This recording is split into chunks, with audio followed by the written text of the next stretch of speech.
Assalamualaikum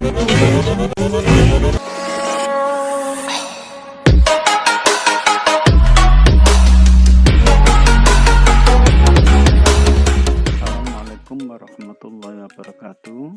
Bagaimana kabarnya anak-anak hari ini? Mudah-mudahan kalian semuanya dalam keadaan sehat walafiat sehingga dapat mengikuti pembelajaran dengan baik dan benar.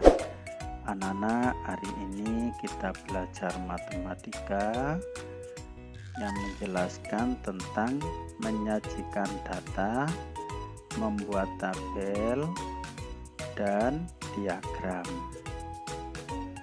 Anak-anak, kemarin sudah Pak jelaskan tentang data. Sekarang kita buat menjadi sebuah tabel dan diagram. Anak-anak, pada sebuah gambar ini adalah pengukuran tinggi badan. Jadi pada pengukuran tinggi badan anak-anak itu kita kumpulkan sebuah data tinggi badan siswa 145, 155, 145, 150, 155, 145, 145, 140, 150, 150, 155, 145, 140, 150, 145, 145, 150, 150, dan 145. Jadi anak-anak, dalam sebuah kotak tersebut itu adalah hasil pengukuran data tinggi badan siswa. Setelah tinggi badan siswa kita ukur dari banyaknya siswa tersebut, kemudian kita buat menjadi sebuah tabel frekuensi. Langkahnya yang pertama, kita kelompokkan data di atas berdasarkan tinggi badan. Yang kedua, hitung banyak siswa dalam setiap kelompok. Nah, ini tabel frekuensi anak-anak. Jadi tabel frekuensi itu kolom pertama tinggi badan dalam satuan cm, kolom berikutnya turus, kolom berikutnya yaitu banyak siswa atau frekuensi. Turus itu anak-anak artinya keluar berapa kali. Seperti data di atas yang sudah kita ukur tadi, 140, turusnya 2, berarti 140 itu keluar 2 kali. Nah, berarti banyak siswa yang tinggi badannya 140 itu ada 2. Jadi turus itu sama juga dengan banyaknya siswa. 145 turusnya 8, berarti keluar 8 kali. Nah, banyak siswanya berarti ada 8 anak yang tinggi badannya 145 siswa. Kemudian tinggi badan 150 cm, turusnya 6, keluar 6 kali, berarti banyak siswanya ada 6.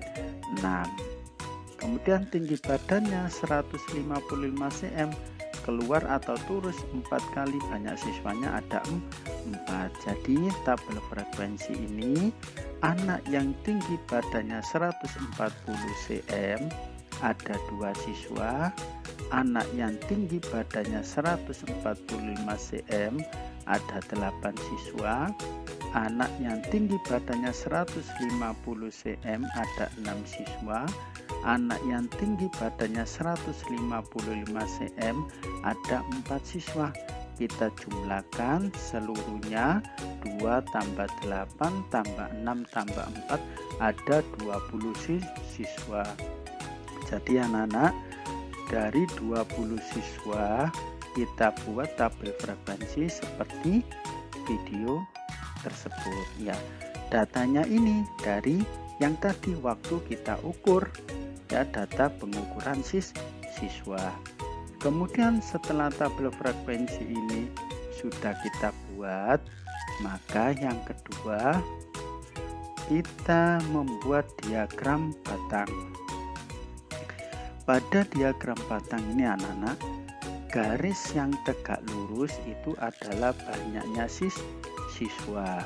Kemudian garis yang mendatar adalah tinggi badan yang satuannya cm. Tadi tinggi badan 140. Itu ada berapa siswa dalam tabel frekuensi tadi? Ada 2 siswa, berarti 140 kita luruskan di angka 2. Kemudian yang tinggi badannya 145. Ada 8 siswa. Pada tabel frekuensi tadi kan 145, itu sebanyak 8 siswa, berarti diagram batangnya 145 kita luruskan ke angka 8. Kemudian 150 cm, ada berapa siswa? 150 cm pada tabel frekuensi tadi ada 6 siswa, berarti 150 cm kita luruskan pada angka yang ke-6. Kemudian 155 cm, 155 cm pada tabel frekuensi tadi ada 4 siswa, berarti 155 kita luruskan pada angka 4 tingginya ya. Ini anak-anak untuk diagram batang. Kemudian yang ketiga, diagram garis. Diagram garis ini anak-anak hampir sama dengan diagram batang cara membuatnya. Garis tegak lurus itu banyak siswa, garis yang mendatar adalah tinggi badan, satuannya cm.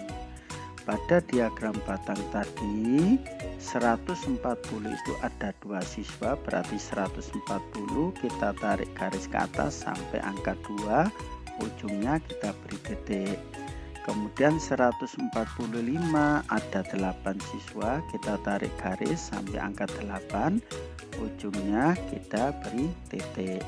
150 ada 6 siswa, kita tarik garis ke atas sampai angka 6, ujungnya kita beri titik.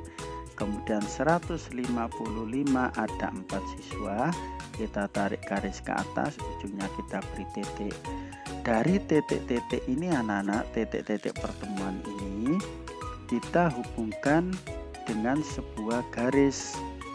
Nah, setelah kita hubungkan dengan sebuah garis titik-titik tersebut, maka terbentuklah namanya diagram garis. Itu anak-anak, mudah-mudahan anak-anak dapat memahami apa yang sudah saya jelaskan tadi, sehingga kalau ada soal dapat mengerjakan dengan baik dan benar. Saya akhiri. Assalamualaikum warahmatullahi wabarakatuh.